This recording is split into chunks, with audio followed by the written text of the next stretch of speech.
Welcome back to the deep dive. Okay, today we're jumping straight into a really urgent transfer story. The buzz around Manchester United's Joshua Zirkzee. Yeah, it's more than just buzz, isn't it? Feels like it. The rumor mill is spinning pretty wildly, suggesting a big January move could land him at West Ham United. It really feels like it's driven by, well, sheer professional need. This isn't just market games. We've got a stack of sources, people like Peter O'Rourke, the Daily Mail. They're all painting a picture of why this feels almost inevitable right now.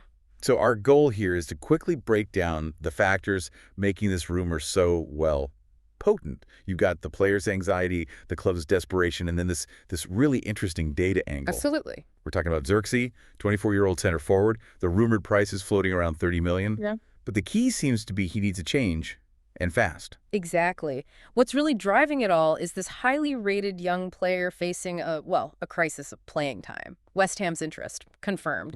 Zirkzee wanting out of Man United in January, also confirmed. That's the core tension. So maybe let's start with the pressure Zirkzee himself is feeling right now. Yeah, let's do that. The main engine seems to be Zirkzee's frustration over, simply put, a lack of opportunities this season at United. He's apparently looking at pushing for a move if things don't improve, minutes-wise. Right. But this isn't just about, getting a game next Saturday. It feels more strategic, tied into his international career, doesn't it? Oh, absolutely. Minutes, for someone on the edge of the national team, they're like gold.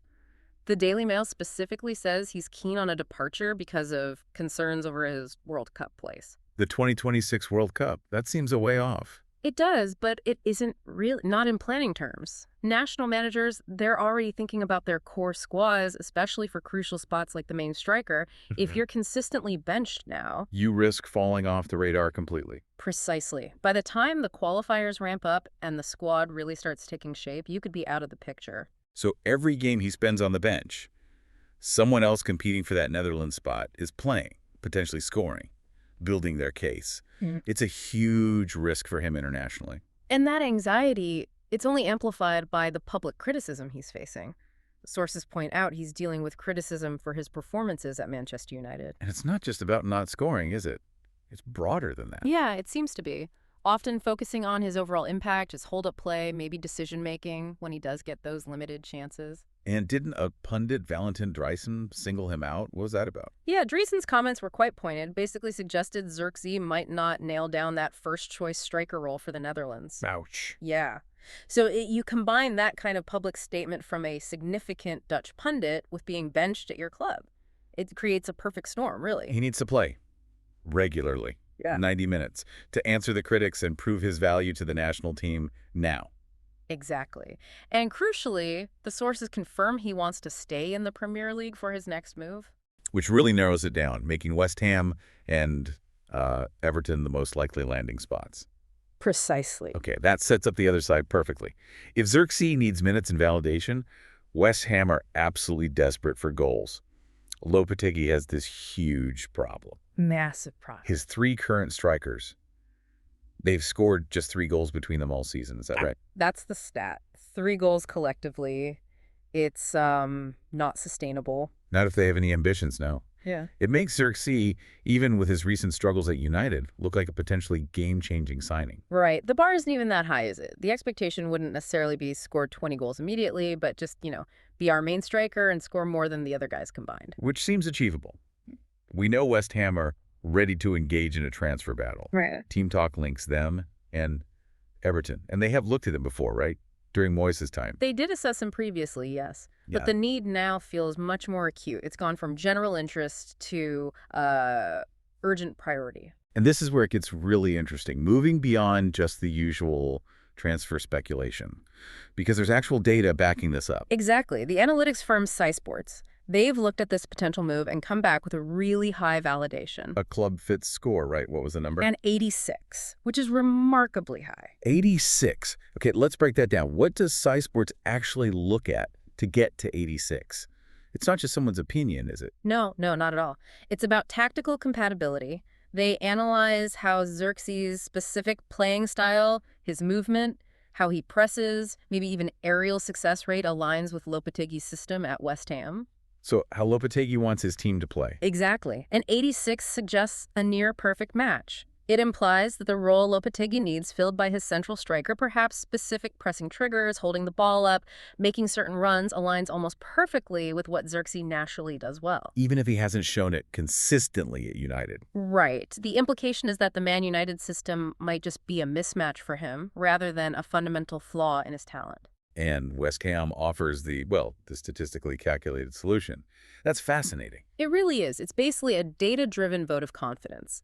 It suggests West Ham is the ideal place for him to get his form back, get those crucial minutes, and therefore satisfy the Dutch national team's selectors. The data says he wouldn't just be a decent signing, but a key player, almost straight away. That's the suggestion. And for West Ham, looking at that 86 score, it must be incredibly tempting. It helps justify spending serious money because the data suggests a high probability of success. Okay, that technical validation definitely strengthens West Ham's position going into January. Let's talk about the deal itself. How does that $30 million valuation sit alongside a player who's, frankly, facing criticism? Well, given everything, Zirkzee needing minutes now, West Ham needing goals now, just slapping down $30 million cash in January for a permanent deal, it feels quite risky for West Ham, doesn't it? Because of the recent form. Yeah, the criticism, the lack of consistent starts and production. If you pay the full $30 million up front for a player in that situation, you're essentially betting everything on that SciSports score being right. It's a big gamble. So what are the alternatives? The sources say intermediaries are looking at both loan and permanent deals. A loan seems much more logical, initially at least. Why a loan specifically? It minimizes West Ham's immediate financial risk. Maybe a loan until the end of the season, perhaps with an obligation or even just an option to buy based on performance. Oh, performance targets. Makes sense. Exactly. It gives Zirkzee the instant playing time he desperately needs for his World Cup hopes. And it gives West Ham a chance to see if that 86 club fit score translates to the pitch before committing long-term. Like a try before you buy. Precisely. Right. It balances Zirkzee's urgency with West Ham's understandable caution. That World Cup clock is ticking, putting pressure on Zirkzee to perform during that loan spell. So he basically has 6 months to prove the data right. If he clicks, scores goals, helps West Ham, then maybe $30 million starts to look like a smart investment for a player back on track. Exactly. And if he struggles, West Ham hasn't made that huge permanent financial commitment. The forces confirm West Ham are definitely one of the clubs being kept informed, suggesting they're actively involved in figuring out a deal structure that works. It's a really clear example of how international targets, like the World Cup, can directly influence Premier League transfer strategies. Absolutely.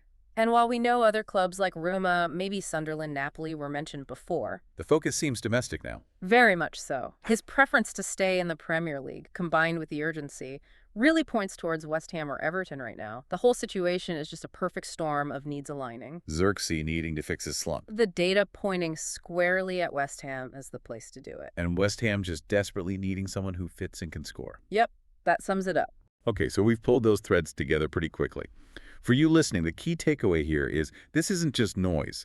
This potential Zirkzee transfer is deeply connected to his 2026 World Cup dream. A dream fueled by that compelling SciSports data, that 86 club fit score, and made possible by West Ham's really urgent need for goals, with their current strikers only managing 3 between them. So what it all boils down to is that this negotiation probably isn't just about the money.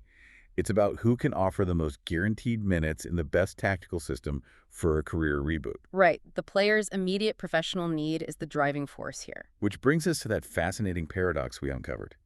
You have Zirkzee, a player struggling enough to get criticized publicly, benched by United, actively seeking a move. Yet he still commands a $30 million valuation, and advanced data predicts he'll be an instant key player somewhere else. It's quite the contradiction. It really is. Which leaves us with a final thought for you to chew on. Given that risk, the recent criticism, the lack of form, should West Ham trust that incredibly high SciSports fit score, that 86, enough to potentially commit $30 million? Or is the data just so strong, so compelling, that it simply overrides the recent on-field evidence, making this investment a calculated, almost necessary risk for them right now? That's the tightrope Lopetegui and West Ham are walking as we head towards that January window, something to watch very closely. Indeed. Until the next deep dive, thanks for tuning in.